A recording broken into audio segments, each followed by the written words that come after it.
Greater Good Radio. Connect, learn, heal, and grow. The guy that I worked for at that investment bank, his advice, and it was more because he wanted to benefit from it, but it really has worked well. And this is another thing I say all the time, anyone that listens to me, but he really convinced me early on.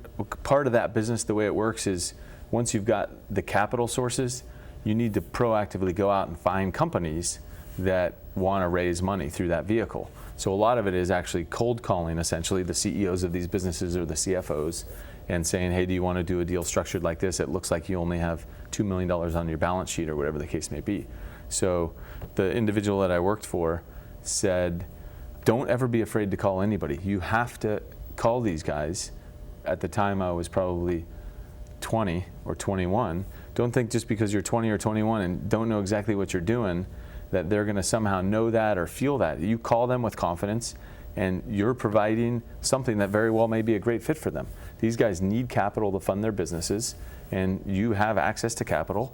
Call them up and have that kind of belief. And before that I was much more nervous and almost felt like, would these guys even want to have a conversation with me? And over time, I sort of saw pretty quickly that once you got to the right person, usually the CEO or the CFO, and could prove essentially that you were credible, that you had done a deal or that at least the firm had done a deal, you instantly had a rapport with the person. And I was talking to another CEO like I was, running Morgan Stanley, a 50-year-old guy running Morgan Stanley. But meanwhile, I'm 20 years old in college. That whole business, by the way, just to show you how small it was, that whole business was run out of his house. It was 5 people total. We'd drive to his house in the morning. We all had our cubes with our phones and, we'd start making phone calls and trying to put together deals. But that honestly still sticks with me today.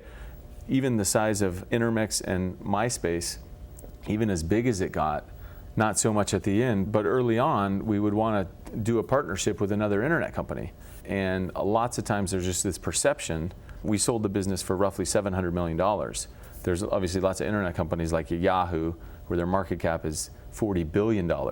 So consequently, when you're calling on Yahoo because you want to try and put together a deal, it's easy to get intimidated and say, oh, they don't want to talk to us or they don't have time for us, or almost just avoid going right at the person you want to get to because there's all kinds of excuses.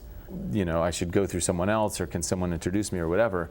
But I guess my point is even through all the way up to today, if I'm trying to get a hold of Rupert Murdoch at News Corp to try and pitch him something, the first person I'm going to call is there, and I'm going to try very hard. If for some reason I can't, then I'll go down after that. But it's not starting at a lower level and kind of working your way up, I guess. If you resonate with Greater Good Radio, please join our community at www.greatergoodradio.com, where you can get access to exclusive content and offerings. Hope to see you soon.